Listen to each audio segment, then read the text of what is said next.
our next question is average atomic mass of sample of an element X is 16.2 U or unit. What are the percentage of isotopes 16X and 18X in the sample? So these are two isotopes and its average atomic mass is 16.2. Now we have to find out that in what percentage they are present in average mass of unit. So how we will calculate that? So first we are writing here this. So 16 we are taking. So first isotope we are taking and into multiply with A divided by 100, because we do not know that which percentage this 16 is present in average mass. So we are taking here A divided by 100, then plus 80, because we are taking average atomic mass and these two are the summation of two isotopes atomic number. Now here we are writing 100 minus A, because this two term will be equal to 100, because we are taking percentage always with 100. Total percentage will be 100. So from 100, some of the percentage will be this and some of the percentage will be this. If we are guessing that this is A, then this will be 100 minus A and divided by 100. Now this plus this equals to how much is our average atomic mass. So 16.2. When we are adding this two, we should get 16.2. Why? Because that is our average atomic mass unit for this element X. Now we need to solve this as per our mathematics rule. So here first we are writing 16A divided by 100. Here according to BODMAS, first we will write 1800 divided by 100 plus first we will multiply with this and then we will multiply with this. So we will get here 18 and this will be minus, because here minus is there. So 18A divided by 100 and we will get here 16.2.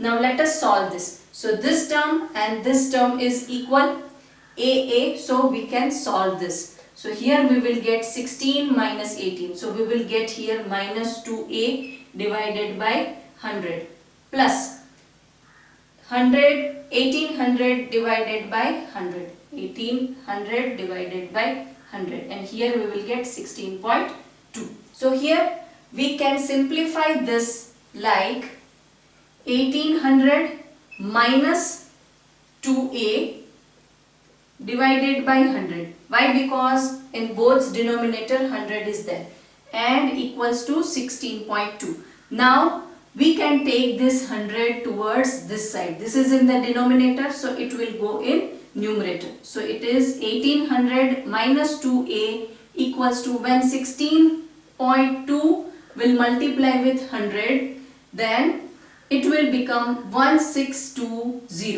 Why? Because it is 162 divided by 10 into 100. So 1010 will get cut and we will get here 1620. So 1620 we will get here. Now minus 2A equals to 1620 minus this 1800 we are taking towards this side. So this will become negative. So it will become 1800 and that will be negative. Here we will get 80 out of this subtraction. So minus 180 and here it is minus 2A. So from both the side minus minus we can eliminate and we will get here 2A equals to 180. Now this 2 we can take towards this side and it is in the multiplication. So when we are changing the side it will go in denominator. So A equals to 180 divided by 2 equals to 90. So A is 90. So here our A is 90. So 100 minus 90 we will get here 10. So for this sample whose mass is 60, the percentage of this is 90%. And here whose mass is 18, its percentage is 10%. How we got this? Because A is 90. Here 18, 1 we have counted as 100 minus A. So 100 minus 90, so this is 10. So the mass number 18 has 10% share and mass number 16 has 90% share in this 16.2 unit average mass unit.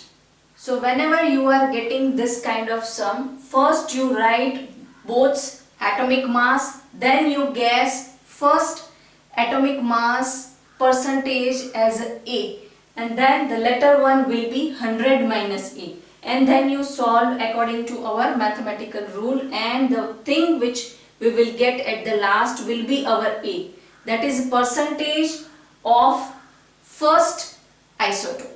After you will deduct this number from 100, you will get percentage of second isotope. So this is very easy. Only you need to remember is how to arrange these numbers. 12th question is, if Z equals to 3, what will be the valency of the element? Also name the element. Now this can be asked for any of the element till atomic number 20. So here Z equals to 3 means atomic number is 3 for this element. Now valency, when we are checking, first we have to write that electronic configuration. From that only we will identify what will be the valency of this element. So for that K, L, M and N, we have how many electrons here? 3. So we will distribute 2 electrons according to the maximum capacity of K shell. Whatever left is 1. Now we want outer shell to be filled. So here L has only 1 electron. Either we need to give 7 electron or it should lose 1 electron. Which one will be the easy for this? This is easy and this is not. To gain 7 electrons will be very difficult compared to lose 1 electron. So what it will do? It will lose this 1 electron. When it will lose this 1 electron, it will gain 1 positive charge. And this 1 electron is excess. So the valency of this element is 1. Because this 1 electron it will lose and it will have K shell completely filled. So its valency is 1. And this element is lithium. From atomic number itself we will get to know that this is lithium and its valency is 1. Once it will lose this 1 electron, it will become lithium plus, lithium ion, and this is metal, so it will be positive ion, and it will lose 1 electron and it will have K shell completely filled like helium, the noble gas. So that's why its valency is 1. Similarly, can be also asked for Z equals to 9. So Z equals to 9 is which element? It is fluorine. Now what will be the electronic configuration of fluorine? It is 2. Whatever left is 7. So here we are keeping 7. Now to complete the outermost shell, either this fluorine has to lose 7 electrons or to gain 1 electron. Then only its outermost shell will be completely filled. If we are losing this 7 electron, then its K shell is completely filled. If we are gaining 1 electron, then it will be having 2 orbitals, 2 and 8, and both will be completely filled. Now which one is easy?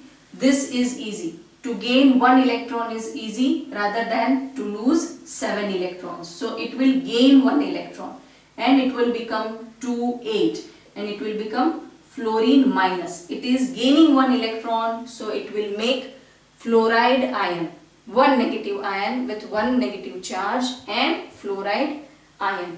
And here the valency of fluorine is 1. Why? Because it is gaining the stable state after gaining 1 electron. In both the case, the valency of element is 1, 1. But here it is achieving by losing one electron, and here it is gaining by, gaining one electron. This is how we will frame our answer, that Z equals to 3 has electronic configuration 2, 1, K equals to 2 and L equals to 1. To make outermost shell completely filled, it will lose one electron and achieve electronic configuration like K equals to 2. Here we can also write like helium. We can also write like this, that helium is a noble gas and it will become stable like helium. Since it is losing one electron, its valency is 1. Its combining capacity is 1. That means it is able to donate one electron. That's why its combining capacity is 1. And here the element name is lithium. 13th question is, composition of nuclei of two atomic species X and Y are given as under. So X and Y are two elements. Here X and Y are two atomic species, and in X proton count is 6, Y the proton count is 6. So that means both has atomic number 6. So they are probably the same element. Now neutron count is different in both of them. Here it is 6, here it is 8. Give the mass number of X and Y. What is the relation between X and Y? So first let us write the mass of X. What will be the mass of X? This is proton count and neutron count of X. So 6 plus 6. So number of proton plus neutron. So here 6 plus 6, it will be 12. So mass of X is 12. Now here mass of Y is number of proton plus neutron. It will be 6 plus 8. This is Y, and the proton of Y is 6, neutron of Y is 8. So 6 plus 8, it will be 14. So here the mass of Y is 14. Here they have same proton number. So they have same atomic number, but they have different mass number. So they are isotopes of each other. They are isotopes because they have same atomic number. So they are one element. These two elements are same, but their mass number is different. So that's why they are isotopes of each other.